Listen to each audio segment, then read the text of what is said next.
शिवसेनेत प्रवेश केल्यानंतर पहिल्यांदाच ओमराजे निंबाळकर विधानभवनात आले. केंद्राकडून मिळालेल्या निधीवरून आरोप प्रत्यारोप करण्यात आले. यावेळी ओमराजे निंबाळकरांनी सडेतोड उत्तरं दिलीत. पाहूया. खासदार निधी मिळालेल्या बाबतीत त्या ठिकाणी आलंय. त्याच्यात माझ्या मतदारसंघामध्ये 18 कोटी रुपये खासदार निधी प्राप्त झालाय. त्याच्यात मी 130 कामं प्रस्तावित केलीत. त्याच्यापैकी 21 कामं पूर्ण झालीत आणि त्याचा निधी वितरित झालाय. बाकीची कामं प्रगतीपथावर आहेत. तर मला खासदार निधीच्या बाबतीत लोकांच्या मनात जो संभ्रम होतोय त्याच्या बाबतीत मला सांगायचंय की मी 2019 ते 24 खासदार होतो. 2019 ते 24 मध्ये त्या ठिकाणी खासदार निधीला खर्च करायची मर्यादा किंवा मुदत ही 5 वर्षाची असते. मग तुम्ही कुठल्याही निधीचं मूल्यमापन करत असताना त्या निधीला मुदत किती वर्षाची आहे ते बघून मुदत संपल्याच्या नंतर त्या खासदाराचा खासदार निधी जर शिल्लक राहिला तर निश्चितपणे त्या खासदाराचं अपयश आहे.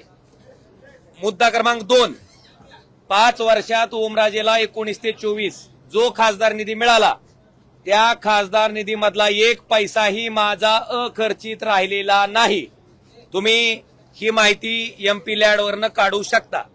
आता मुद्दा 3, माझ्या लोकसभा कार्यक्षेत्रामध्ये येणाऱ्या बूथची संख्या ही साधारणतः 2475 पर्यंत आहे. 2475. मला 5 वर्षात खासदार निधी एका वर्षाला 5 कोटी रुपये मिळतो.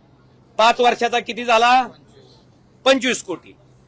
25 कोटी खासदार निधीला जर 2475 बूथ न भागलं तर एका बूथला 1 लाख वर काहीतरी 2000-3000 रुपये मिळतील. 1 लाख रुपयात काम होणार सांगा मला. तुम्ही समजून सांगा की 1 लाख रुपयात अमुक अमुक काम होतंय कुठल्याही गावात. तेही 5 वर्षातलं बरं का. हा निधी मी मिळणारा 5 वर्षातला सांगतोय. कुठल्याही गावात 1 लाख रुपयात एका बूथवर काम होऊ शकत नाही. वस्तुस्थिती आहे. किमान 7 लाख रुपये ते 10 लाख रुपये. मग सभा मंडपाचं काम असेल, गावातलं सार्वजनिक सभागृह असेल, गावातल्या एखाद्या शाळेचं काम असेल, शाळेच्या कंपाऊंड वॉलचं काम असेल, त्याचबरोबर रस्त्याचं काम असेल, या कुठल्याही कामाला कमीत कमी 7 लाख आणि जास्तीत जास्त 10 लाख रुपये निधी देणं क्रमप्राप्त आहे. तरच ते काम पूर्ण होतंय.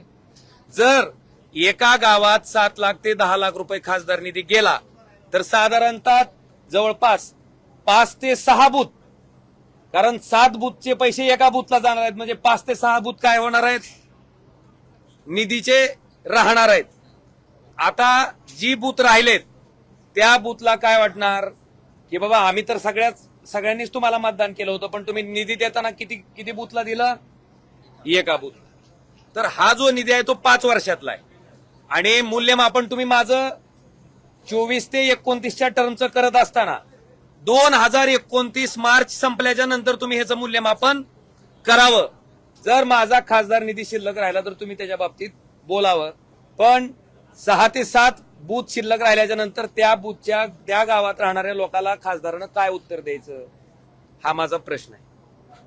त्याच्यामुळं जो त्या ठिकाणी निधी दाखवला जातोय की बाबा 18 कोटी मिळालेत. आता खरं तर 3 वर्षाचे 15 कोटी मिळायला पाहिजे होते पण 3 कोटी जास्त कुठले मिळाले मला? तर माझ्या 19च्या पूर्वीच्या खासदाराने त्यांचा खासदार निधी खर्च न केल्यामुळं ते 3 कोटी रुपये मला आता वाढवून आलेत. म्हणून ते किती दिसतेत? 18 कोटी. मला वाटतंय ही सर्वसामान्य लोकांनी सुद्धा समजून घेणं गरजेचं आहे.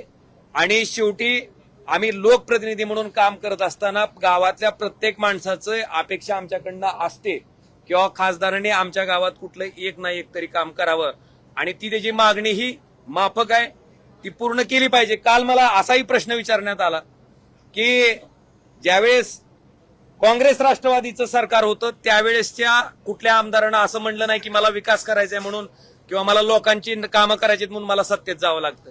मी 2009ला पण आमदार होतो. 2009ला मी आमदार असताना काँग्रेस राष्ट्रवादीचं ज्यावेळेस कधी सरकार होतं त्यावेळेस किमान 40% विकास निधी त्या विरोधी पक्षाचा जरी आमदार असला तरी त्याला दिला जात होता. मला वाटतं आताची जर परिस्थिती आपण बघितली तर आकडेवारी काढल्याच्या नंतर तोही विकास निधी आपल्याला लक्षात येईल. खासदार निधी ठीक आहे पण बाकीचा जो विकास निधी आहे जिल्हा नियोजन समितीचा असेल, आपले विविध शासनाचे हेड असतील, त्याचा मिळणारा निधी सुद्धा विरोधी आमदाराचा विरोधी खासदार जर आपण काढला तर मला वाटतंय ह्या प्रश्नाचं उत्तर त्या ठिकाणी आपल्या सगळ्याला आपसूक मिळेल. आणि सगळ्यात महत्वाचं, आम्ही शेवटी मतदारसंघातल्या सर्वसामान्य माणसाशी देणं लागतोय. मी माझ्या आयुष्यातला पूर्ण वेळ मतदारसंघातील सामान्य माणसासाठी दिलाय आणि त्या सामान्य माणसाला सुद्धा जर आपण विचारलं की बाबा ओमराजे खासदार म्हणून काम करत असताना तुमची कुठलीही अडचण आली तर ओमराजे तुम्हाला उपलब्ध होता का? तुमच्या अडचणीच्या काळात ओमराजे उपलब्ध होता का? तुमच्या समस्येच्या काळात ओमराजे उपलब्ध होता का? मला वाटतं ह्या प्रश्नाचं सुद्धा उकल तुम्ही करणं गरजेचं आहे. आम्ही काम करत नसू, आम्हाला त्या ठिकाणी काहीच केलं नसेल आणि जर आम्हाला नाही लोकांनी रिझल्ट दिला तर आम्ही निश्चितपणे मान्य करू.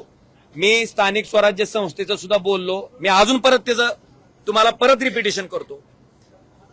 जिल्हा परिषद, पंचायत समिती आणि नगरपालिका ह्या तिन्ही निवडणुकामध्ये आमचे निष्ठावंत कार्यकर्ते जे माझ्यासारखेच 24 तास लोकांसाठी काम करणार आहेत, मी अनेक लोकांचं नाव या ठिकाणी घेऊ शकतो. हे नगराध्यक्ष पदासाठी, नगरसेवक पदासाठी, जिल्हा परिषद सदस्य पदासाठी, पंचायत समितीसाठी निवडणूक लढवत होते.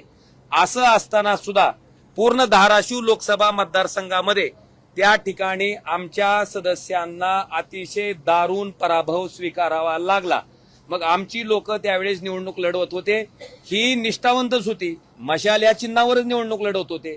मग आमच्या लोकांना 3 नंबर 2 नंबर, धाराशिवचं उदाहरण सोमनाथ गुरव नाव, तुम्ही वाटल्यास धाराशिवला जावा. सोमनाथ गुरव नावाचा जो नगराध्यक्ष पदासाठी उमेदवार होता तो 2 टर्मचा नगरसेवक आहे. त्याचं काम विचारा लोकांना. जर लोक म्हटले की नाही माणूस स्वतः काही कामाचा नव्हता म्हणून पाडला, मान्य करीन. पण लोक जर म्हणले की हा काम करत होता, 24 तास लोकांसाठी देत होता आणि तरी सुद्धा त्याचा पराभव झाला, तर निश्चित तुम्ही, मला वाटतंय की मी सुद्धा जनतेला प्रश्न विचारणं गरजेचं आहे की बाबा ह्या कार्यकर्त्यांचा का पराभव झाला. मला त्याच्या पाठीमागचं एवढंच उत्तर मिळतंय की तुमच्याकडे सत्ता नाही, मग तुमच्याकडे स्थानिक स्वराज्य संस्था दिली तर तुम्ही कसं काम करणार. मला वाटतं हा प्रश्न त्या माणसाच्या मनात पडला असेल, म्हणून मी असेल, आमचे आमदार असतील, आमचे कार्यकर्ते असतील, ह्यांनी पूर्ण वेळ सामान्य माणसासाठी काम करून सुद्धा त्यांना स्थानिक स्वराज्य संस्थांमध्ये अख्ख्या लोकसभा कार्यक्षेत्रामध्ये एकही पंचायत समिती आमच्या विचाराची निवडून आली नाही, एकही नगरपालिका त्या ठिकाणी आमची निवडून आलेली नाही. आणि जिल्हा परिषदला तर अतिशय वाताहत त्या ठिकाणी आमच्या उभा राहिलेल्या निष्ठावंत कार्यकर्त्याची झाली. मग माझ्या मनात हीच खंत आहे की सामान्य लोकांनी जो कौल दिला त्या ठिकाणी मतदान करत असताना, तो सत्तेच्या बाजूने दिला, त्यांची विकास कामं होण्यासाठी दिला, तर मला वाटतं त्याच्या बाबतीत जी मी भूमिका घेतली ती मला गैर वाटत नाही.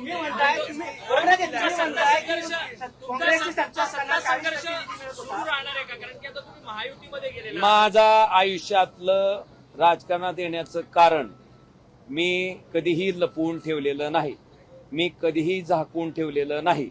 आणि माझ्या मतदारसंघामध्ये जे मी बोललोय त्या मुद्द्यावर मी ठाम आहे की माणूस कुठल्या का पार्टीनं असना, पण ज्याचा विचार आहे, ज्यानं कृत्य केलंय, अशा माणसाला माझा कायम विरोध असणार आहे. आणि तो विरोध तुम्हाला इथून पुढच्या कालखंडामध्ये सुद्धा कायमस्वरूपी दिसत राहील.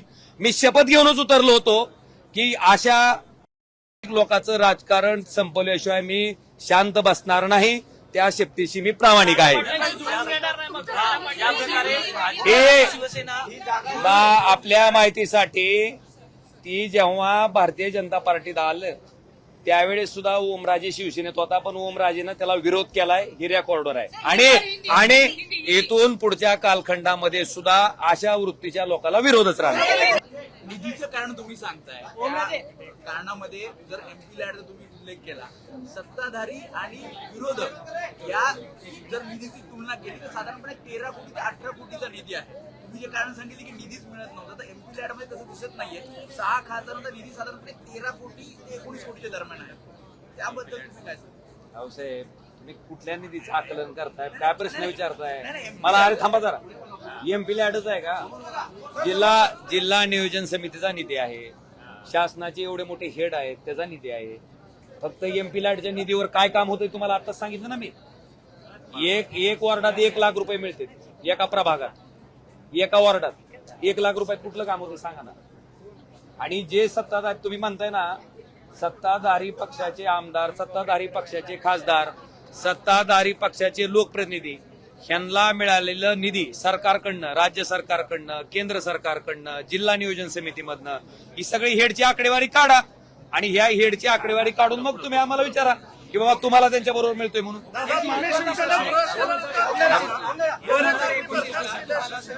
मला वाटतंय मी फक्त तुम्हाला निधीची आकडेवारी सांगण्यासाठी इथं येणार होतो, पण तुम्ही ऐका, मी सगळ्या गोष्टीबद्दल बोलण्यापेक्षा माझा विश्वास कामावर आहे. मी कामातनं ह्याचं उत्तर तुम्हाला येणाऱ्या भविष्यकाळात देईन आणि तुमचे प्रश्न बी संपणार नाहीत. तुम्ही कसं असतंय, जी वृत्ती घाण असती, ज्याचं कार्य अशा माणसाची मैत्री होऊ शकत नाही. असे नाही 2019 काढ ना. 19 मीच तुम्हाला विचारतो 19ला मी काय केलं होतं? अरे बाबा मीच विचारतोय की 2019ला भारतीय जनता पार्टी आणि शिवसेना एकत्र होते, तरी ओमराजेनं काय केलं होतं? काय केलं होतं ना तुम्ही सांगा मला. ओमराजेनं विरोधच केला होता आणि ओमराजे ह्या वृत्तीला, ह्या प्रवृत्तीला विरोधच करत राहणार.